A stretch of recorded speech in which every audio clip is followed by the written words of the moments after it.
Halo teman-teman, kembali lagi ketemu dengan saya, Pik. Kali ini kita ada segmen baru yang membahas seputar hobi kita. Sebenarnya dari kesukaan-kesukaan kita nih, kita banyak rekan-rekan penggemar dan hobis. Kita bicara koleksi miniatur mokit untuk saat ini. Jadi rencananya itu ini di episode pertama kita perdana, kita akan bicara seluruhnya tentang miniatur. Makanya kita sebut segmen ini adalah skala universe. Jadi hal-hal yang berkaitan dengan miniatur, dengan dunia-dunia modeling, modeler, itu bisa kita bahas di sini nanti. Nah, di perdana ini kita kedatangan tamu dari, sebenarnya ini senior saya di kampus, sama-sama Aero ya Bang? Aero. Saya di Avionik kebetulan waktu itu. Ada Bang Fauzan. Bang Fauzan ini senior saya, dan ternyata waktu kemarin kita ngobrol, koleksinya cukup banyak, dan semua koleksinya itu punya cerita, punya story. Nah ini yang bakal kita kupas, kita lihat, kita dengerin gimana kira-kira apa sih yang membuat orang itu mengkoleksi sesuatu dalam bentuk miniatur. Banyak hal sebenarnya. Dasarnya semuanya adalah kesukaan. Dasarnya adalah hobi. Saya hobinya sama. Awalnya adalah jadi koleksi miniatur, Bang. Jadi kolektor miniatur, tapi karena kondisi yang dulu tidak memungkinkan secara finansial, akhirnya miniatur itu saya bikin sendiri. Jadilah akhirnya saya menjadi modeler juga selain jadi kolektor. Ketika udah mulai punya finansial yang cukup, secara mandiri baru mulai bikin beli mokit, rakit.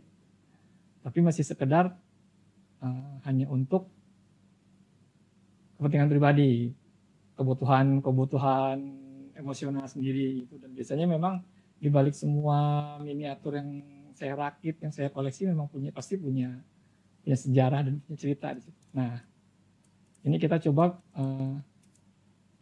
ngobrol dengan Bang Fauzan. Ada 3 miniatur di sini, ada 3 miniatur, semuanya mokit dan semuanya adalah TNI Angkatan Udara. Jarang dari kita ada yang tahu sejarah semuanya ini, bahwa gimana sih perlawanannya kita dulu, zaman dulu. Kita pernah loh jadi yang terkuat di Asia Tenggara, bahkan ditakuti sama Barat. Ketika kita punya sesuatu yang ini mungkin bisa dikoreksi nanti dengan ahli sejarah, di mana dia terbang di atas sebuah negara, kemudian jatuhin pamflet sama botol temulawak. Bukan untuk perang, tujuannya adalah gue udah terbang nih di atas negara lo gitu, dan gak kedeteksi gitu. Nah, ada cita-cita di balik itu. Nah, ini ada 3 miniatur dari Bang Fauzan. Sekarang kita coba untuk kenalan dulu sama Bang Fauzan. Bang. Ya. Oke, hai teman-teman semua. Baik teman-teman yang mungkin kebetulan satu hobi dengan kita, ataupun teman-teman yang memang suka dengan dunia kedirgantaraan. Baik, saya Fauzan Saidal. Kebetulan sebenarnya udah kenal cukup lama dengan Pik. Itu karena kita satu kampus dulu di Universitas Dirgantara Marskal Surya Dharma. Dia kebetulan tadi kelas saya beberapa tahun di bawah. Kalau mengenai terkait dengan masalah koleksi model atau mokit, itu memang sudah lama sekali. Jadi waktu itu kita tahu lah, kita generasi yang lahir di tahun 70-an, besar di tahun 80-an, itu salah satu idola kita yang cukup ini untuk pengetahuan itu dulu pasti Pak Habibie ya. Pak Habibie. Pak Habibie itu adalah pakar kedirgantaraan, dan semua anak-anak yang sekolah di zaman itu pasti pengen jadi seperti Pak Habibie, mengidolakan beliau. Nah, terutama ilmunya, karena ilmunya sangat menonjol dari Pak Habibie dari ilmu kedirgantaraan. Begitu juga kami dulu waktu itu, waktu kecil. Pokoknya mainan-mainan apa maunya pesawat terbang, maunya terkait dengan pesawat terbang. Jadi mulailah waktu itu dari kecil kita mulai bermain-main dengan bentuk-bentuk pesawat, menggambar pesawat terbang dan lain sebagainya. Akhirnya satu ketika kami punya orang tua waktu itu suka dinas saya kebetulan dari daerah di Sumatera di Padang. Jadi orang tua waktu itu suka dinas ke Jakarta. Sekali waktu dia bawakan satu hadiah mainan oleh-oleh berbentuk mungkin apa pesawat tapi kok nggak bisa jalan nggak apa tapi cerai-berai gitu. Nah, ini harus dirakit dulu kata bapak saya yang bawakan tadi. Itulah model pertama saya. Waktu itu saya kelas 5 SD. 5 SD saya punya model pertama yang saya bangun itu adalah F-14 Tomcat waktu itu dibawakan oleh orang tua. Zamannya film Top Gun. Sebelum itu. Sebelum Top Gun ya?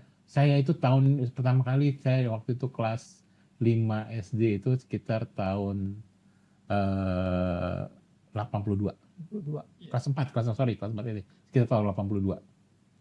Sebelum Top Gun ya, tapi dulu kita dapat mainan F-14. Jadi itu rakitnya aja nggak tahu gimana caranya waktu itu. Bayangin ngerakitnya itu pakai lem uhu. Ngerakitnya pakai lem uhu. Pokoknya berantem akhirnya jadi berbentuk pesawat itu bangganya setengah mati. Itu dipajang, dibawa main, ditenteng kemana-mana. Itu seperti itu. Nah, tapi tentu saja zamannya itu nggak segampang itu mendapatkan moket. Jadi sedikit dikumpulkan satu, pecah lagi, hancur, ketemu sama teman, dimainkan hancur. Nah, seperti itu akhirnya. Nah, ketika sudah mulai beranjak dewasa, ketika masuk ke bangku perkuliahan, kebetulan kuliahnya di penerbangan ya, penerbangan ketemulah dengan teman-teman yang peminatannya sama, satu hobi seperti itu. Nah, mulai terpecik lagi tuh hobi seperti itu. Mulai sekarang baru kelihatan ternyata cara merakit yang benar itu seperti ini, seperti itu. Itulah barulah mulai merakit secara benar gitu. Ternyata ada lemnya khusus. Ada lem khusus yang dijual dan rakit yang terpisah dengan modelnya. Mulai belajar dengan benar bagaimana cara merakit. Tapi waktu itu belum mengenal bagaimana caranya ngecat.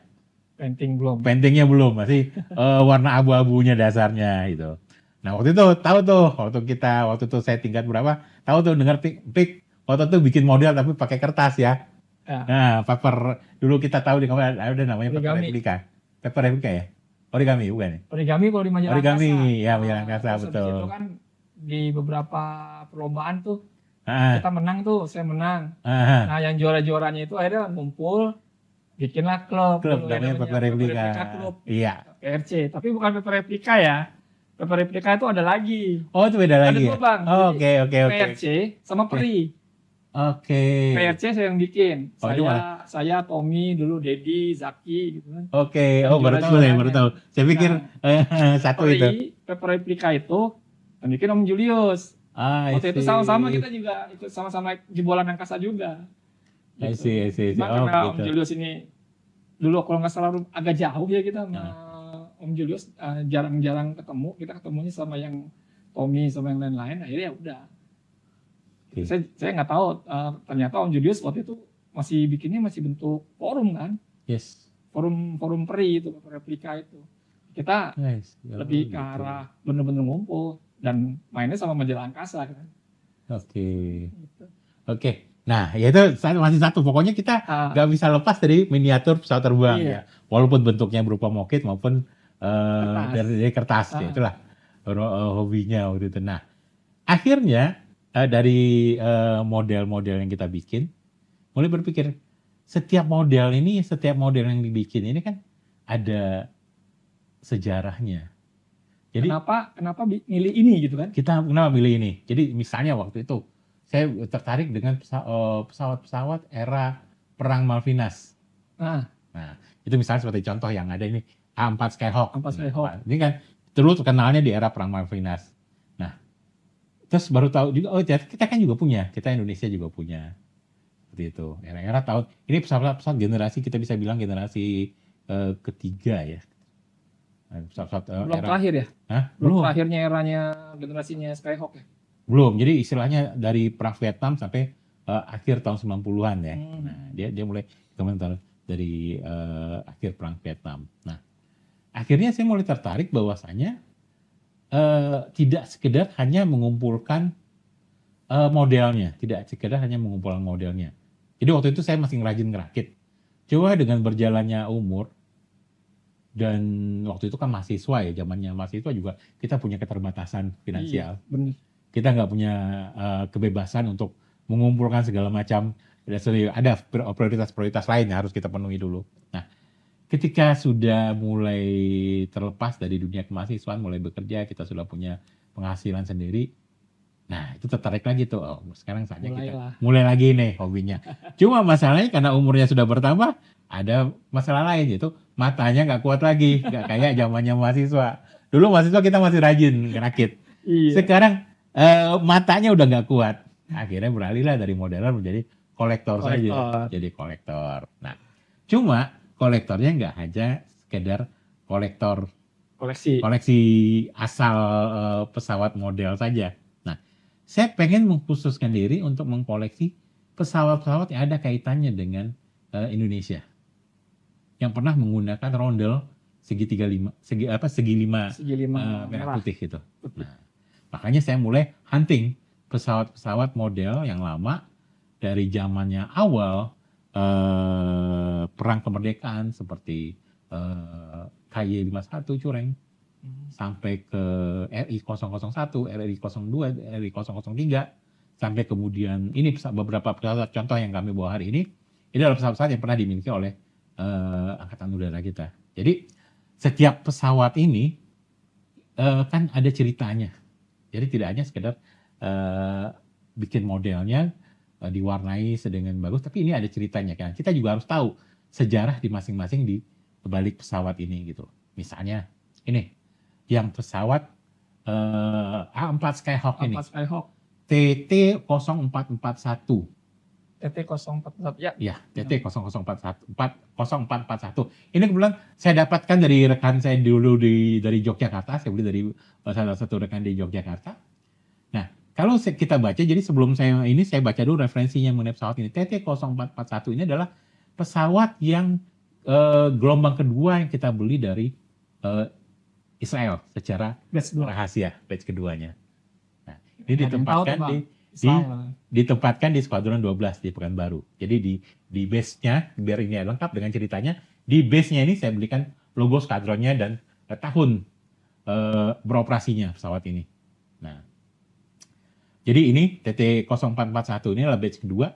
Teman-teman di sini bisa melihat bedanya pesawat A4 Skyhawk yang Indonesia punya dengan yang lazim digunakan.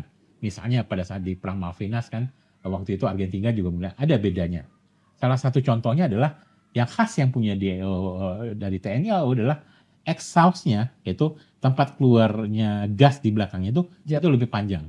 Tempat keluar jet blast-nya itu lebih panjang daripada A4 yang biasa. Itu khasnya Indonesia. Ya, exhaust-nya itu lebih panjang.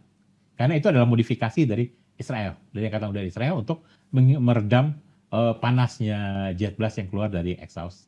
Termasuk juga punuknya itu. Punuk ontanya itu. Karena itu adalah alat-alat avionik tambahan oleh Angkatan Udara Israel. Jadi kalau teman-teman sadar, kalau kita tahu pesawat, jadi kita nggak sekedar tahu aja, oh ini A4 Skyhawk.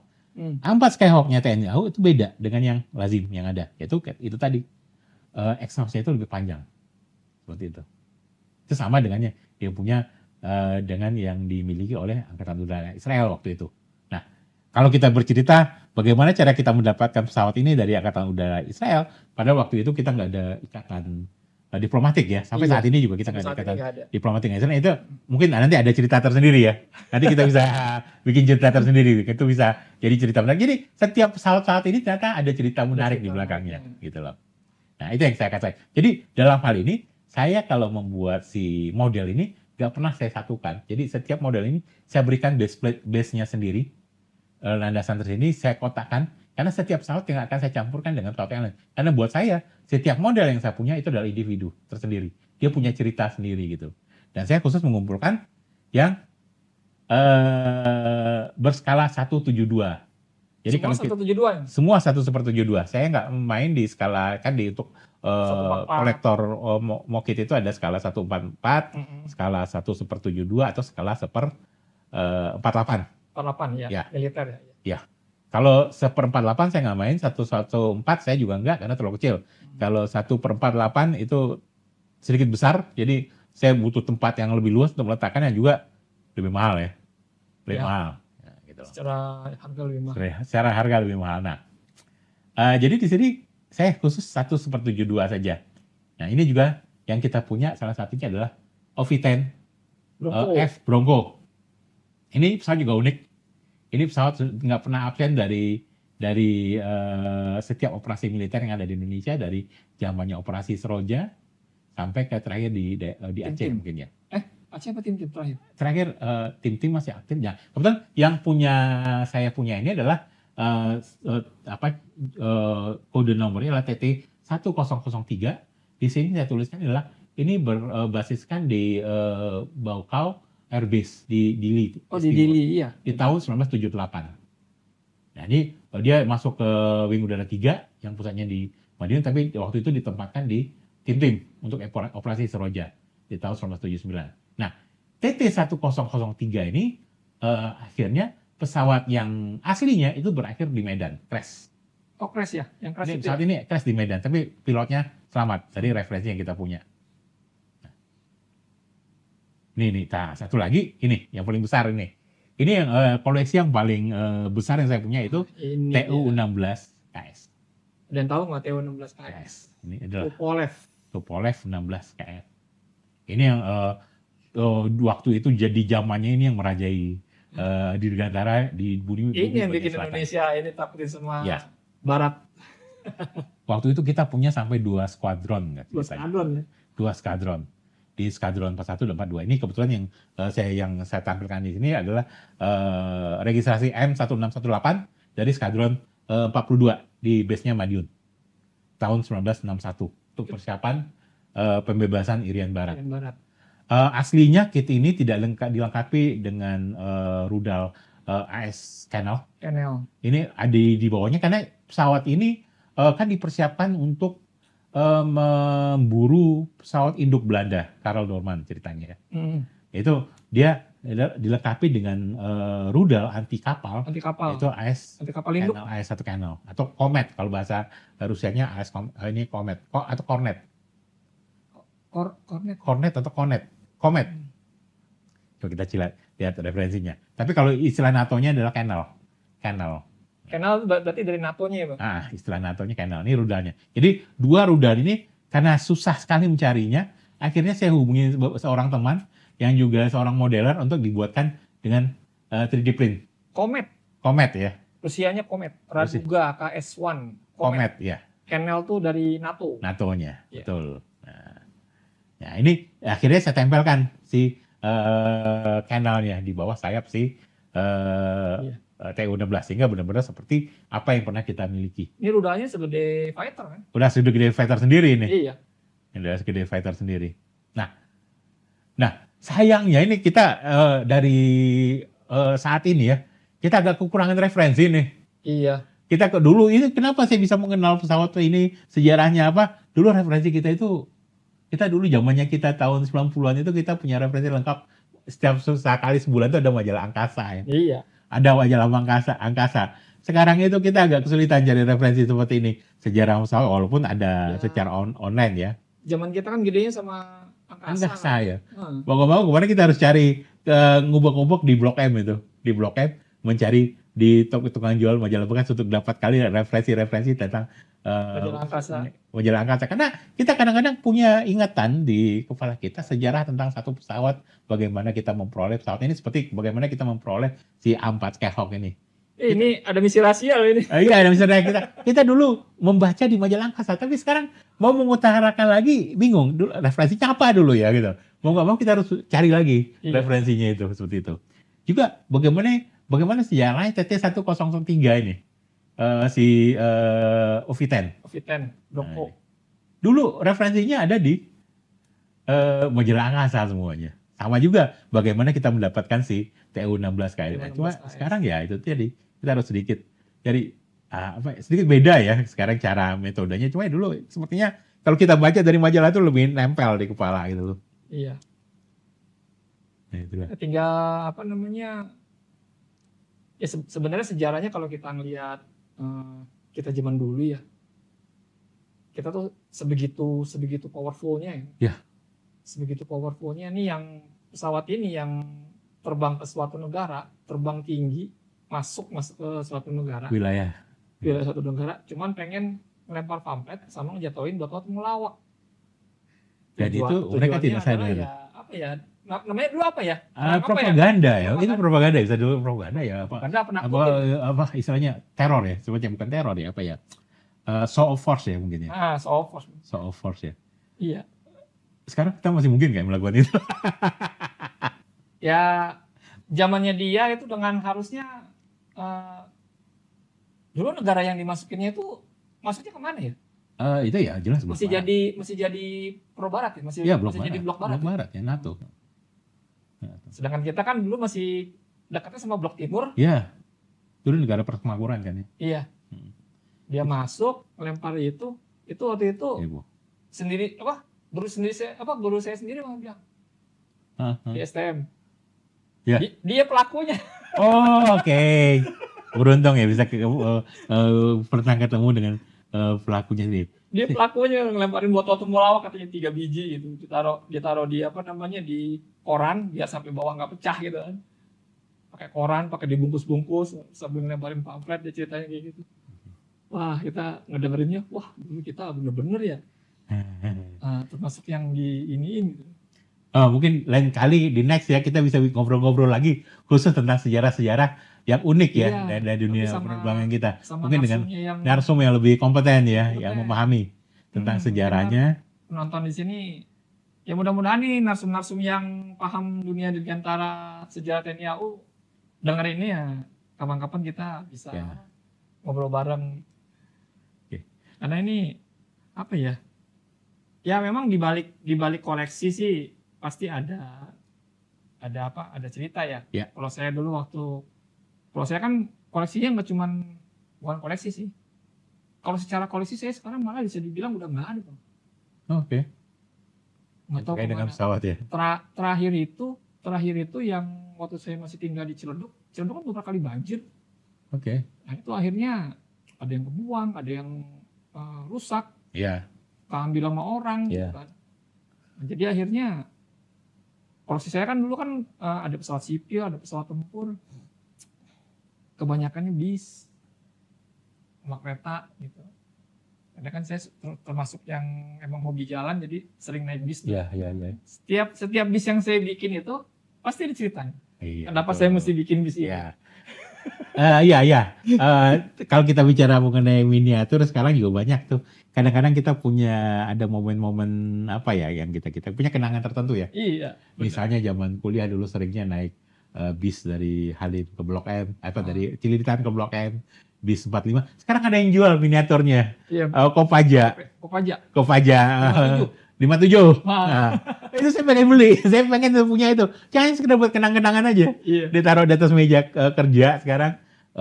Kopaja 57 ini ke tangan. Ya kan kita punya ikatan emosional kadang-kadang. Dan itu kadang-kadang bisa jeli dilihat oleh yang produsen ya, yang bikin ya. Iya. Ada beberapa orang yang punya kenangan khusus dengan bis tertentu gitu. Nah itu jadi itulah.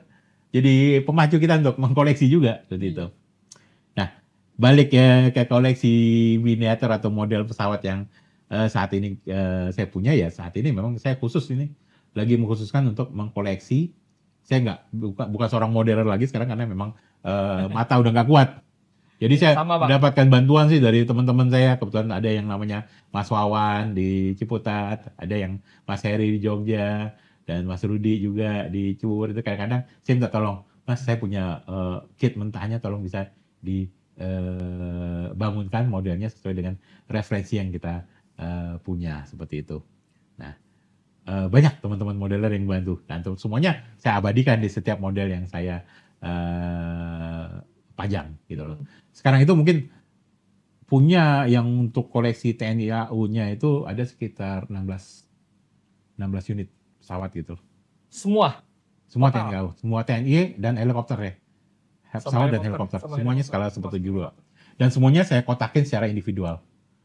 Saya paling anti melihat orang memajang pesawat itu ditumpuk-tumpuk begitu loh.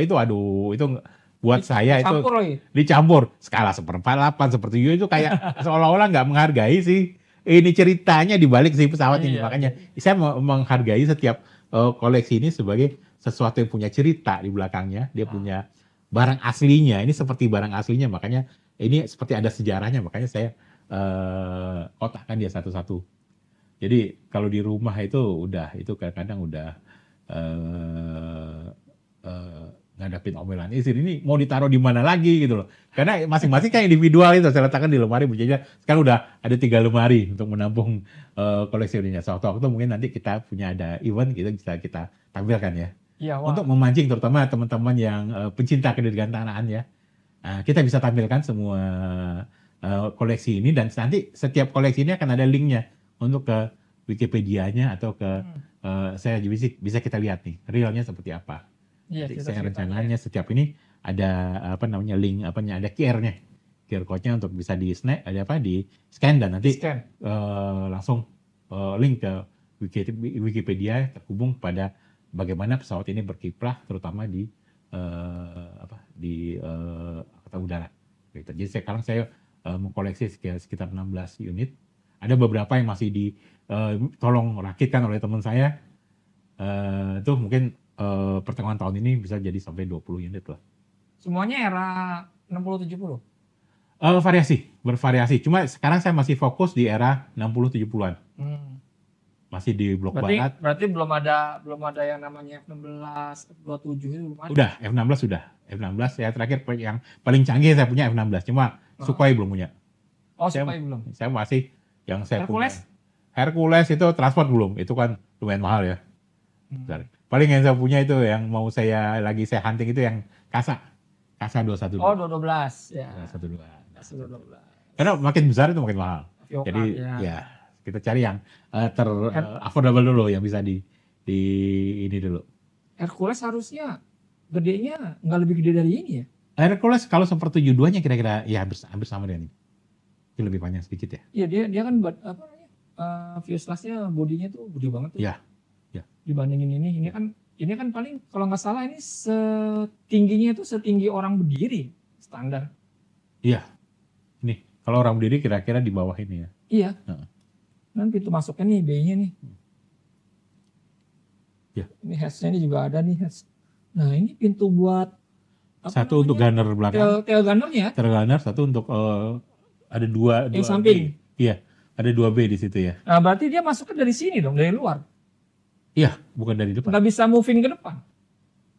Nah, kita belum punya referensi untuk di dalamnya ya. Tapi dia jelas B-nya ada di belakang dan di depannya. Kalau di tengah-tengah ini kan bom B-nya ya. Bom B-nya di sini. Ya. Tapi mestinya ada channel ya. Tapi kita belum pernah. Nah, makanya kalau ada referensi lebih jauh nih, kita pengen lihat juga foto-foto. Tapi kalau nggak salah satu pesawat ini ada ya? Ada. Masih ada di museum ya? Di museum ada. Ya. Mungkin satu ketika pengen lihat juga. Iya. Masuk ke dalam. Iya. Seperti apa dalamnya? Ini kalau saya lihat ini kan ini dibuka nih. Ya. Hatch-nya buat tail gunner-nya. Atau mungkin nanti kalau misalnya teman-teman yang udah pernah tahu lihat di dalamnya. Boleh komen deh. Boleh komen ya. Kita diskusinya ini gimana? Dari dalam berapa banyak krunya dan bagaimana? Kru. Kalau nggak salah kita juga punya teman-teman yang orang tuanya pernah mengoperasikan ini. Iya. Iya. Dosen kita juga karena kalau nggak salah dulu pernah ada di kampus, saya pernah diajarin sebenarnya. Kalau yang sekolah ya dulu saya kan sekolah di Bandung. Iya.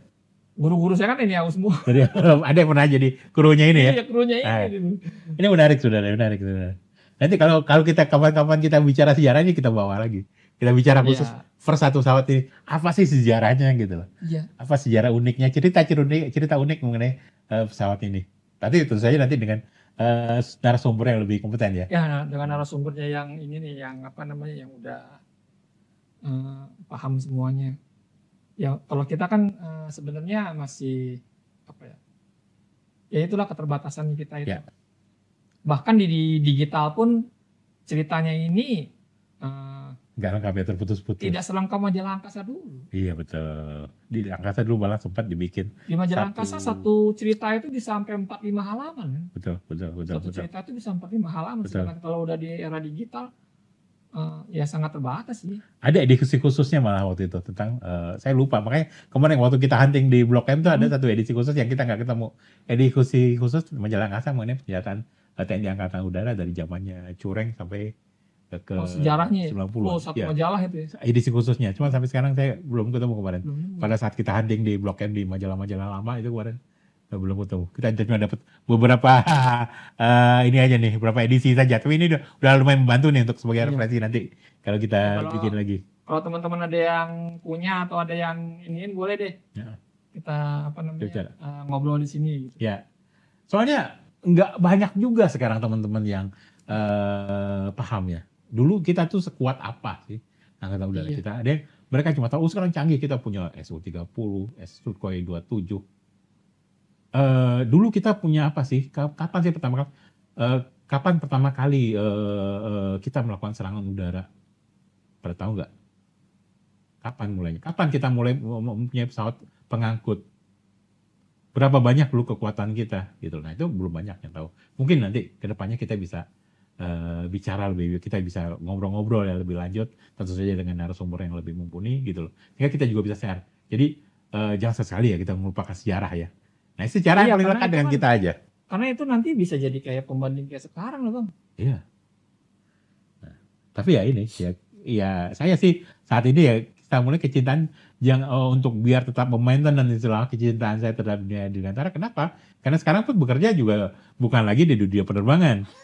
Kita banyak ya dari kita yang dulu masa kecilnya bekerja bercita-cita untuk jadi seorang ahli di penerbangan, ternyata saat ini kita nggak lagi bekerja di penerbangan karena apapun yang kita mau kadang-kadang Tuhan berkehendak lain kan dengan jalan hidup. Ya. Saya tidak bekerja di dunia penerbangan, tapi salah satu hal yang bisa membuat saya maintenance kecintaan saya terhadap dunia dirgantara ya dengan ya ini tadi mengkoleksi dan tetap memaintenance memori-memori dari setiap pesawat-pesawat yang pernah kita miliki di terutama khususnya di TNI Angkatan Udara seperti ini. Gitu. Iya berarti kepeminatannya kita itu bukan, karena kalau saya ngeliat kayak misalnya saya Bang, senang sama pesawat sampai akhirnya masuk ke senang sama pesawat, memfavoritkan Habibie Ya, gitu kan, sampai nama anak saya sekarang ada hubungannya dengan ya. anak saya. Kalau cowok main namanya udah Habibie gitu. Oke. Ya, karena sekarang cewek namanya Ainun. Asik Gitu. Ya, benar. Nah, apa namanya, memfavoritkan dunia penerbangannya itu, tapi ketika lulus kuliah terus ternyata nggak bisa berlanjut di dunia aviasi, Ya. ya banting setir ke yang lain kan. Tapi Tapi cintanya nggak tetap lupa. kan? Iya, Cintanya jadinya tetap mah ke penerbangan. Betul. Jadinya mah tetap gitu dalam bentuk lain. Dulu waktu punya warnet kita mainnya flight simulator Betul. gitu. Setelah ketika udah punya apa namanya ini sendiri, finansial sendiri, flight simulator udah bisa dibeli nggak ngebajak lagi, bener-bener ini dipakai. Betul. Nah, terus bosen ngeliat flight simulator dalam kondisi kayak gitu, pengen ngeliat yang asli-aslinya nih, yang bentuk yang bisa dilihat tiap saat. Ya berarti kan ke miniatur. Ya, betul. Kalau mau ngeliat aslinya ya sambil traveling, sambil jalan gitu. Kalau nggak kita bikin miniatur yang bisa terbang ya. Nah, atau enggak kita bikin miniaturnya yang bisa terbang. Sekarang aero modeling itu udah bisa dibilang murah Bang. Iya. Terjangkau. Iya, Terjangkau. iya. Betul. Ketika dulu orang punya pesawat aero modeling, punya drone itu kayaknya mahal gitu. Sekarang 500.000 udah bisa beli drone. Ya. Walaupun sekarang ada aturan-aturannya yang mengikat ya. Ada aturan karena itunya berkembang Bang. Siap. Ada aturan tuh karena ya orang bisa dengan mudah beli drone, dengan mudah bisa beli Ya. pesawat aero modeling, mainannya drone modeling, akhirnya terbangnya jadi sembarangan gitu kan, akhirnya dibikinlah aturannya gitu. Seandainya mungkin kayak dulu masih aero modeling sama drone itu masih dalam tanda kutip olahraga berkelas, ya mungkin aturan itu nggak ada. Itu tetap masuk ke skala kita ya, karena kita Oh, scale iya dong. universe ya. Iya, skala universe Semua ya. yang berbentuk model sekali Berbentuk skala, maupun berbentuk tidak terbang statik, walaupun static model ataupun dynamic model nanti tetap iya. bisa kita pengen bahas ya. Pokoknya scalable aja. Scalable. Yang penting dia berskala. Yes. Saya punya satu cerita nih. Dulu waktu kecil, bapak saya itu punya Vespa. Vespa Nah. tua, warnanya biru muda. Itu Vespa yang belakangnya itu gembung bulat. Nah, Vespa kalau sekarang kalau bilang Vespa Kongo. Nah, jadi itu dari zamannya saya kecil SD, dari TK SD itu suka dibonceng bapak saya pakai Vespa ini gitu. Jadi ketika bapak saya udah almarhum, udah nggak ada, saya udah dewasa begini, udah tua saya juga. nah, Satu ketika ngeliat di satu toko online ada yang jual miniatur Vespa. Vespanya. Itu mau nangis loh dia aja. Iya. Ini mau nangis langsung, berapa juga saya koleksi, saya letakkan di sebagai pajangan di meja kerja gitu. Nah seperti itu ya, Ikatan Renaissance Motor kayak tadi ada bis Kopaja 57. Nah itu juga, benar. itu ikatan emosional seperti itu yang kadang-kadang yang membangkitkan memori dari kita sendiri gitu loh. Iya. Heeh. Iya, lucu kadang, jadi kadang-kadang kita ngelihat model itu nggak hanya karena bagus, wah ini model canggih nih. Tapi kadang-kadang ada model yang memang ada ikatan emosional dengan kita Iya. gitu. Nah, Apalagi kalau misalnya itu ikatan emosionalnya itu benar-benar bercerita banget gitu. Saya dulu waktu CN 235-nya Ken Fierda. ya yang jatuh di Bandung. Crash Yang di gunung. Iya gunung. Itu apa namanya, sekolah saya dulu itu sempat ikut di bawahnya, di kaki gunungnya. Oh oke. Untuk apa namanya, untuk rescue-nya. Gitu. Tapi nggak sampai ke lokasi, karena yang di lokasinya kan itu kan SAR kan. Itu pengalaman saya pertama kali ikut SAR. Dulu pramuka saya yang ininya pramuka. Nah di situ akhirnya saya sering kan, jadi berarti ngeliat gambar-gambar pesawat CN, gambar-gambar pesawat CN, terus akhirnya ngeliat CN yang pertama kali terbang tuh yang masih warna biru putih, Iya tutuku. Gitu. Nah masalahnya adalah siapa yang jual mokitnya waktu itu? Belum ya. Akhirnya bikinlah saya dari kertas. Di situ awal-awal saya bikin papercraft. Setelah itu mengenang ke masa kecil waktu itu. Setelah udah mulai ini mengenang ke masa kecil, film Airwolf. Airwolf. Embel 2222. Akhirnya saya bikinlah Airwolf. Bikinlah Airwolf. Itu kertasnya polanya bikin sendiri tuh? Bikin sendiri. Polanya bikin sendiri waktu itu. Bikin sendiri pakai. Dulu kita nggak kenal yang namanya karton gitu. Iya. Setelah Airwolf, saya dulu kan sering ke Bandung ya. Dan kalau ke Bandung saya pasti naik bis yang namanya bis Parahyangan. Parahyangan yang model boyot dulu, ada yang namanya banteng. Ada yang kayak hidungnya panjang gitu kan. Ada yang ujungnya kayak peluru itu. Terus saya rumahnya dulu masih di Pisangan, dekat sama poolnya bis Dwi Daya kalau nggak salah. Dwi Karya apa Dwi Daya, pokoknya. Nah itu kalau tiap pulang sekolah saya lewat situ, mereka tuh ternyata bikin bisnya sendiri tuh bang. Saya ngelihat mereka ngebangun mulai dari naruh sasis, bikin bentuk sampai akhirnya jadi tuh bis yang bentuknya bentuknya kayak peluru itu depannya Dwi Jaya. Dwi Jaya. Terus saya sering datang tuh ngeliatin mereka bikin gitu kan. Jadi kelihatan tuh gimana cara bikin. Kebayang ya. Udah dulu akhirnya bercita-cita udah macam-macam tuh. Jadi pilot karena di Pisangan sering dilewatin itu kan, pesawat approach, pesawat Mayoran kan, di atas. Pengen jadi pilot, main ke stasiun Jatinegara, pengen jadi masinis. Sering ke Bandung, lihat bis, jadi pengen, wah ntar kalau udah gede gue pengen punya PO, operator bis gitu. Jadi semuanya terkait dengan transportasi ya? Iya, karena dulu emang sering awal-awalnya di kertas kayak gitu, sampai akhirnya ketemu Majalah Angkasa. Majalah Angkasa. Nyambung gitu. Ada rubrik yang namanya origami. Saya ngirim. Airwolf tuh yang dikirim. Oh iya. Pernah lihat tahun berapa itu? Iya. Awal 90-an ya? Lama itu origami pertama itu. Saya ngirim Airwolf. Cuman baling-balingnya saya kasihin dinamo shooternya kamera. Om saya kan dulu tukang servis kamera. Nah, Ada tuh dinamo shooter tuh.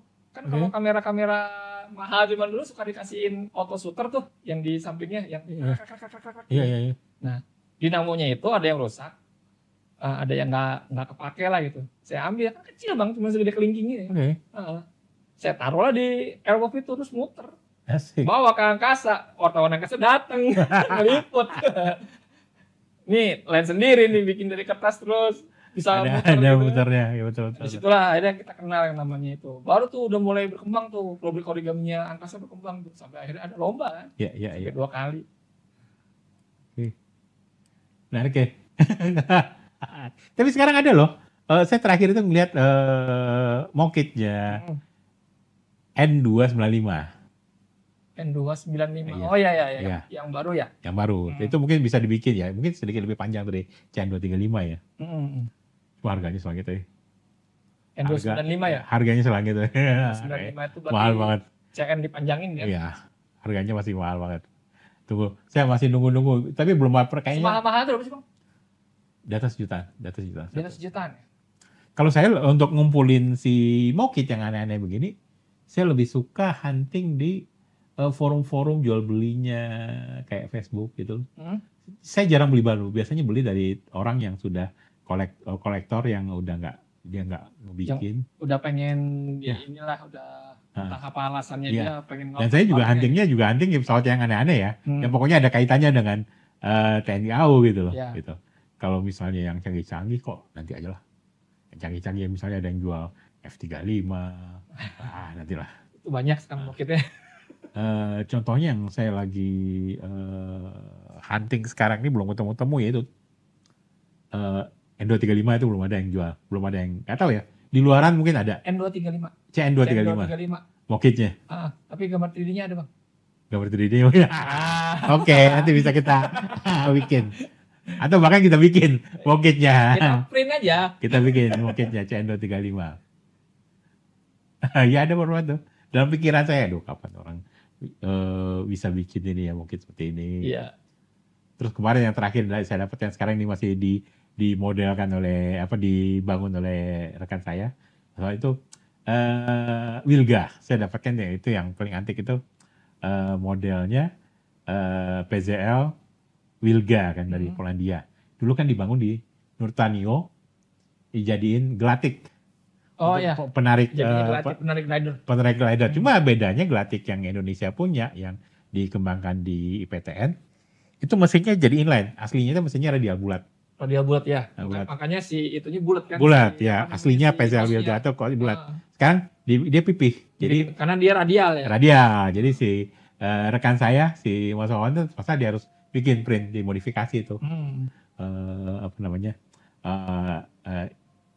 Ujung callingnya itu Iya. dari pipih. Nah, ini saya masih nunggu nih dari bilang kapan jadinya. Nanti kalau jadi mungkin kita bisa pamerkan juga gitu. Iya. Soalnya hal-hal yang pesawat-pesawat yang unik gitu kadang-kadang nggak banyak yang punya. Dia pesawatnya bukan pesawat yang cantik, tapi unik gitu, unik dan ada ceritanya. Ada cerita kayak itu. Intinya sih di situ. Iya, kayak Glatik itu nggak begitu cantik, tapi ya karena itu dulu IPTN pernah bikin kok. Iya. Glatik. Sama juga teman-teman tahu nggak ada pesawat kita dulu punya RI 001 Selawah, RI 002 dari C47 Dakota juga. Dakota juga. Ada RI 003 yang dibeli oleh Afro ya. Iya, Afro Anson. Afro Anson ya.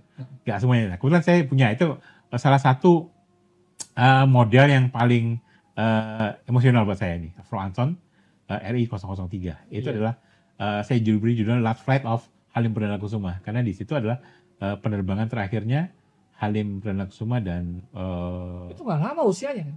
nggak lama usianya di misi Dan pertamanya. Dan itu sebelum RI 001. Ya, itu ceritanya bahkan RI 003 itu kita beli dari orang Australia itu sebelum RI 001.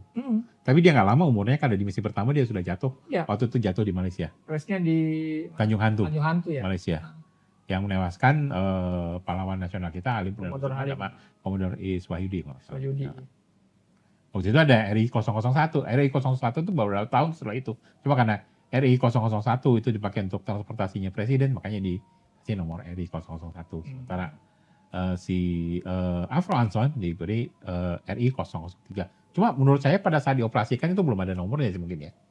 Karena Ya belum nggak ada tahu juga sih, nomornya makanya ya. tuh ntar mungkin kita bisa verifikasi Iya. ke Jadi saya sejarawan. punya kitnya, saya punya modelnya sudah dibangunkan oleh rekan saya. Cuma kita nggak punya referensinya. Fotonya nggak ada. Ini Ya, catnya seperti apa sih? paintingnya ya. Paintingnya seperti apa? Apakah sudah pakai rondel? Kalau rondelnya segi 5 merah putih ini kan baru ada sekitar tahun 50 ya. Baru kan. Sementara itu kan di tahun Auri 47. Mestinya belum ada pakai rondel segi 5 segi 5 merah putih.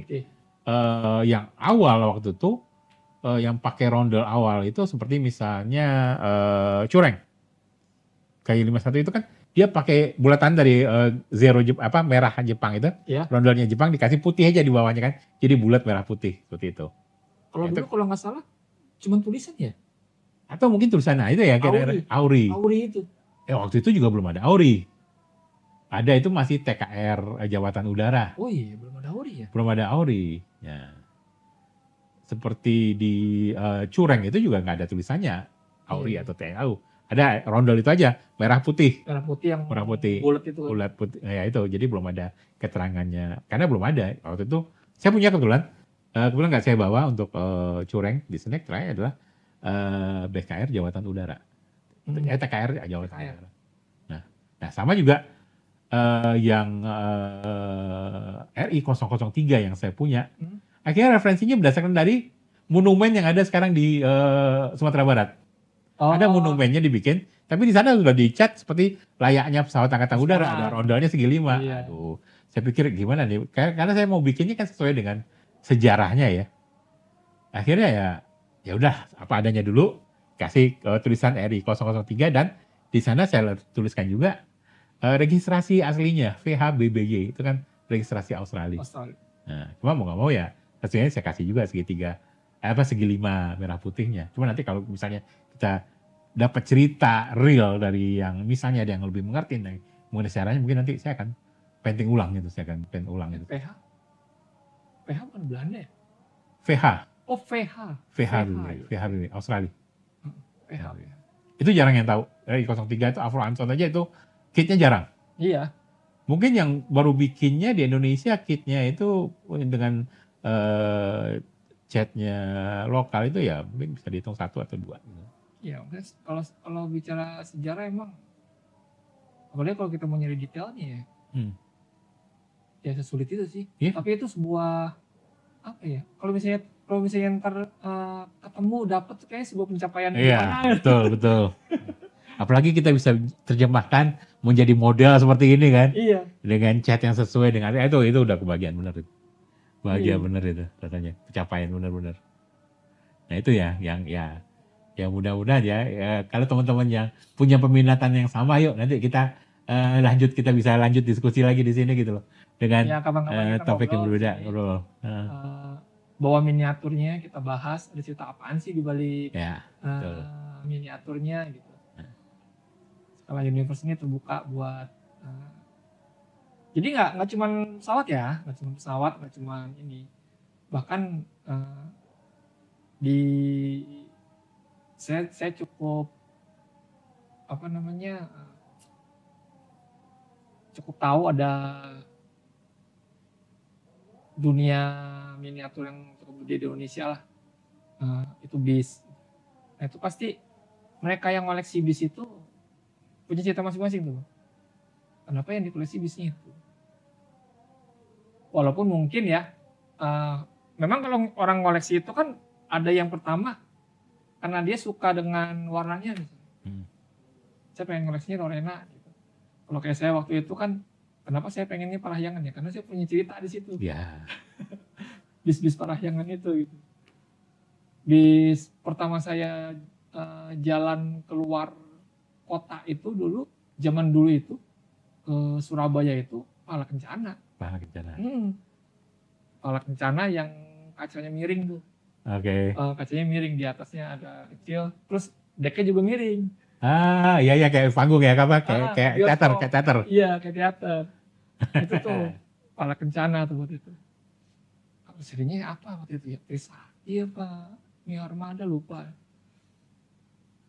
Iya. Tuh, itu ada ceritanya tuh. Saya pengen bikin sampai sekarang pengen bikin.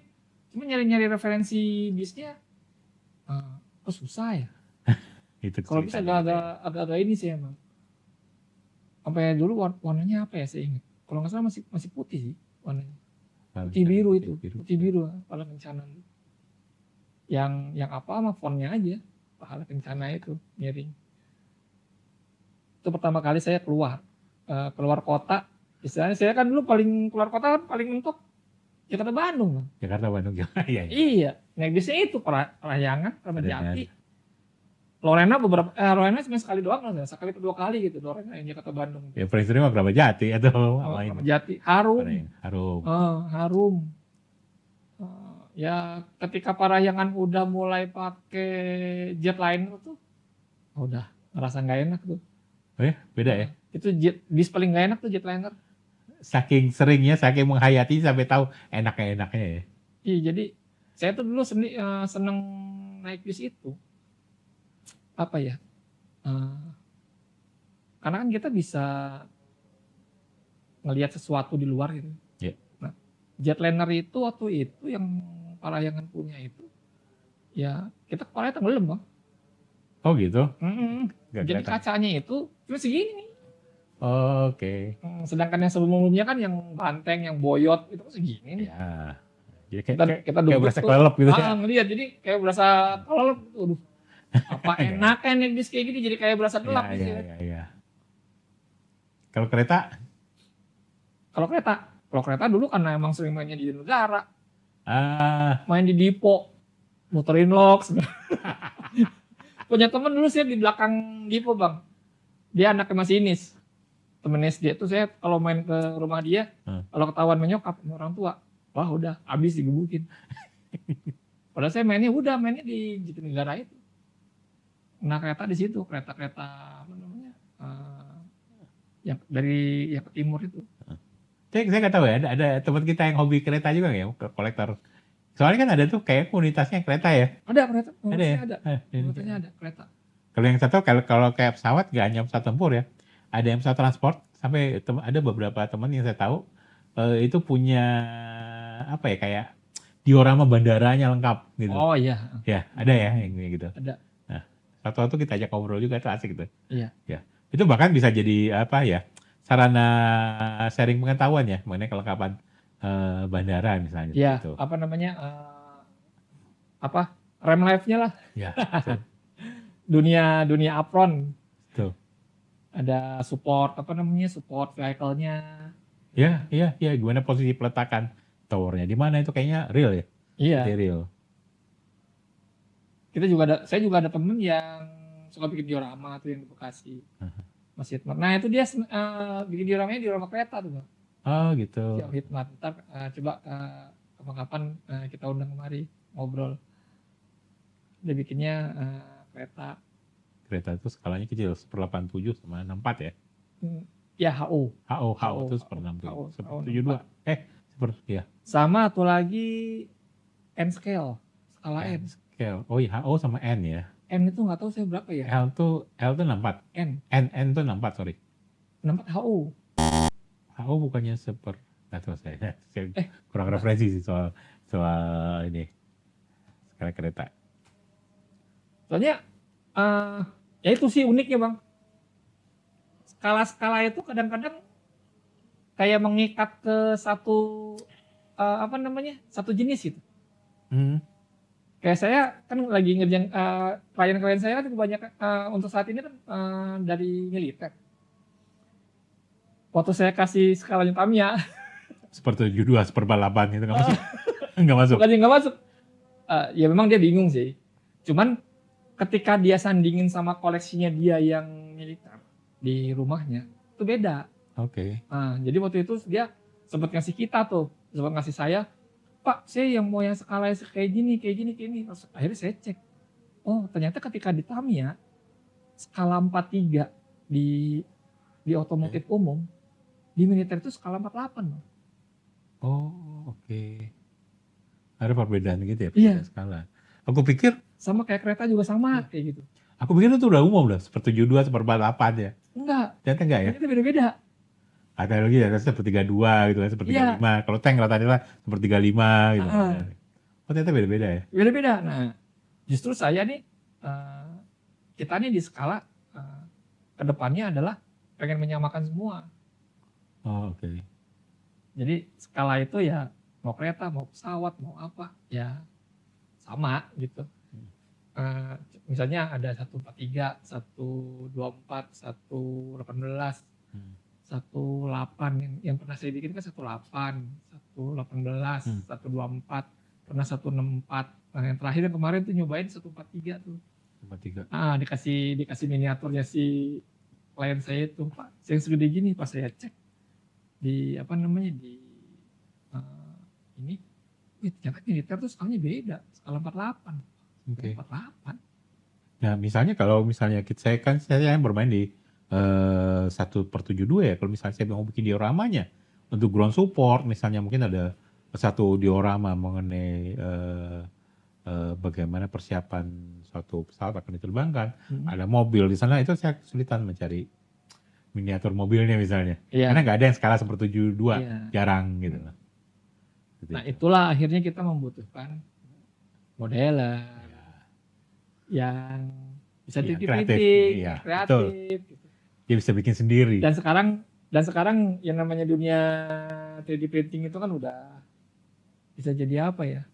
Sekarang orang punya 3D printer itu udah kayak punya printer rumah loh, Yes. gitu. Yes. Padahal dulu 3D printer itu kan Masih wah. terciptanya buat prototyping. Iya. Makanya harganya mahal. Orang sekarang sampai bikin rumah pun juga ada pakai 3D printing. Iya. Terus gede apa itu printernya? Iya. Mempermudah, mempercepat sih. Ya. Dan akhirnya bagusnya adalah membuat kreativitasnya kita jadi Iya, nggak terbatas ya. Nggak terbatas. Kita mau bikin apa aja gitu loh. Iya. Mau bikin apa aja. Sekarang mau bikin apa aja, mau skala berapa, jadi. Asal ada gambar 3D-nya aja. Iya. Gambar 3D pun jadi bikin. Akhirnya kan menumbuhkan orang-orang yang tadinya gambar 3D itu hanya untuk pekerjaan di segmen tertentu. Misalnya dulu orang dulu gambar bikin 3D buat apaan sih? Animasi. Ya kan, arsitek bikin rumah. Buat apa namanya? Buat ngasih lihat ininya ke klien sebelum akhirnya jadi market gitu kan. Sama apalagi dulu orang gambar 3D. Industri. Misalnya buat Untuk visual referensi lah, referensi ya, visual. otomotif, di apa namanya, vehicle lah, pesawat, kereta gitu kan. Orang buat ngasih referensi visualnya kan pakai gambar 3D kan. Nah sekarang orang-orang yang gambar 3D itu akhirnya punya side job nih. Bikin mokit, bikin apa namanya, bikin miniatur yang mungkin nggak ada di pasaran, bikin supporting miniaturnya, tangga. Ini seperti ini AS3 apa AS kanalnya sih. Karena ini ya mau nggak mau ya pakai 3D printing ya, karena nggak ada yang jual, cuma harganya mahal banget gitu. Iya. Ganjel ban. Iya, ganjel ban. Biar nggak geser-geser kan. Oh iya, ini nanti kita bikin ganjel ban. Iya, ganjel ban kita bikin nih, ganjel ban. Iya. Kalau perlu ground crew-nya ya. Iya, ground crew. Dan kayaknya di beberapa marketplace atau enggak ada website yang memang nyediain gambar 3D-nya, Bang. Oh gitu. Jadi dia kayak bukan kayak marketplace, jadi kayak memang apa ya? Ya share free ya? Enggak, ada yang bayar. Ada yang bayar. Ya model kayak si apa sih kalau di kreatif itu. Jadi mereka ntar nyiapin nyediain gambarnya, ada yang gratis, ada yang berbayar. Gitu.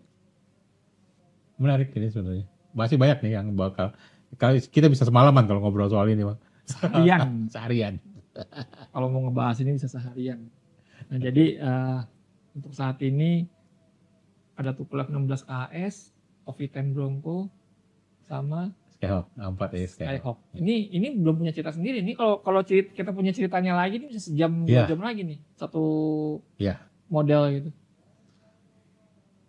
Maunya sih kita dapat ceritanya dari sumber yang kompeten ya, sumber yang mumpuni. Kita punya cerita, kita banyak punya referensi, cuma takut salah aja, bener nggak sih gitu.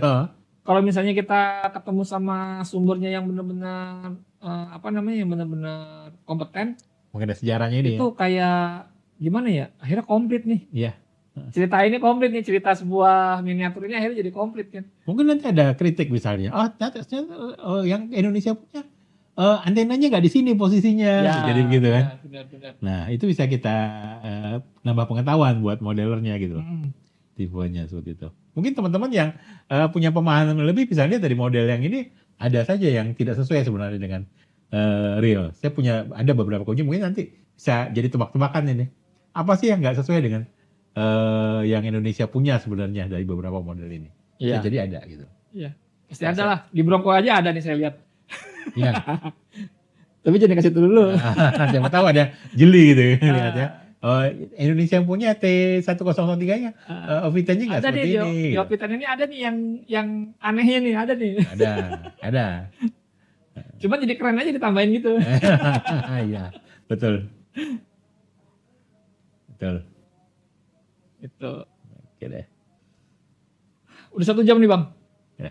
Udah 1 jam. Kita ngobrol begini aja udah 1 jam. Nah berikutnya nih Bang. Ya mungkin bisa jadi penutup atau terakhir. Kalau secara value, secara emosional, kan ini semuanya punya emosional sendiri. Iya. Tapi yang paling emosional itu Bang, ada nggak? Ada. Pasti ada sih. Ada satu. Tadi yang sempat saya bilang yang paling emosional buat saya ya. Itu yang RI 003. Iya, 003 itu ya. Yang Last Flight of Calibre. Yang Last Flight ya. Itu menarik sekali karena memang belum banyak cerita yang terungkap tentang itu dan saya juga masih pengen menggali lebih lanjut cerita mengenai RI 003 gitu. Iya. Karena itu masih misteri juga. Saya aja baru tahu pas terakhir ngobrol itu Bang. Ya. RI 003, oh ternyata ada ya 003. Terus pas saya googling, emang sedikit referensinya. Referensinya sedikit sekali sedikit gitu. banget gitu. Ya sayang sekali kalau kita melewatkan itu gitu. Itu pelaku sejarah. Gitu. Ya padahal ada seorang yang namanya sekarang jadi pahlawan bandara ahli bandara Kusuma sama jadi situ. sama jadi Iya 2 orangnya jadi bandara itu pangkalan militer. Iya. Betul. Nah kita mengundang nanti kalau misalnya ada yang lebih tahu ya mengenai itu kita pengen ngobrol kita bahas nanti saya bawa modelnya gitu. Iya.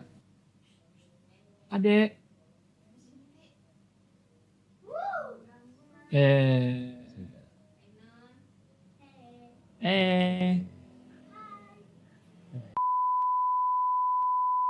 Ya, berikutnya di episode kedua mudah-mudahan kita bisa dapat narasumber yang jauh lebih mumpuni. Nah, benar-benar paham mengenai sejarahnya. Setiap pesawatnya. Tapi sebenarnya nggak menutup semua tentang pesawat ya Bang. Ya. Ada juga nanti yang dari bis. Sebenarnya monggo sih kalau misalnya teman-teman yang punya koleksi pengen ngobrol sama kita tentang cerita itunya, silakan kontak kita aja nanti kapan-kapan bisa teman-teman yang kemari atau kita kesana ya lihat koleksinya ya Bang. Iya. Kesana ngeliat koleksinya, jadi sebuah cerita. Jadi nggak cuma pesawat, apapun sih. Walaupun memang kebanyakan yang kita kenal sekarang sih lebih ke yang dunia transportasi ya dan militer ya Bang. Iya betul. Ada mobil armor, ada bis, ada kereta, ada pesawat, ada pesawat militer. Mobil juga ada mobil armor, ada mobil militer. Sesuai dengan nama ya. Skala Universe. Jagat apapun yang ada skalanya. Ya, jagat apapun yang berskala. Model. Baik itu yang static model ataupun yang dynamic model. Dynamic model maksudnya apakah RC ya? Ya, RC, mobil RC, bisa RC. Ada RC helikopter kecil segini. Ya, betul. Bisa terbang.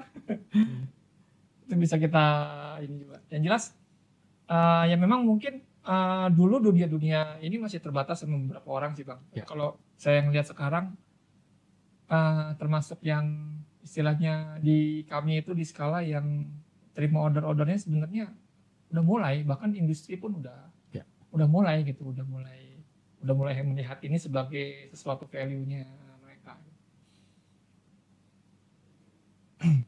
Okay. Jadi teman-teman episode kita sampai di sini. Nanti di episode berikutnya kita akan bicara lebih banyak, kita akan ngobrol lebih banyak, dan kita akan bisa jadi menggali cerita-cerita lagi yang lebih seru dari teman-teman modeler dan kolektor yang hadir ke Skala Universe. Karena setiap model itu ada ceritanya. Karena setiap model ada ceritanya, setiap orang bikin sesuatu, modeler membuat sesuatu, gitu, ada ceritanya gitu. Ya. Walaupun terbagi dua nih, ada yang modeler dia bikin hanya buat nyari duit, ada yang dia bikin Karena emosional nih, Ya, betul. emosionalnya gua nih. Ya, jadi sampai ketemu di episode berikutnya, teman-teman. Kita juga akan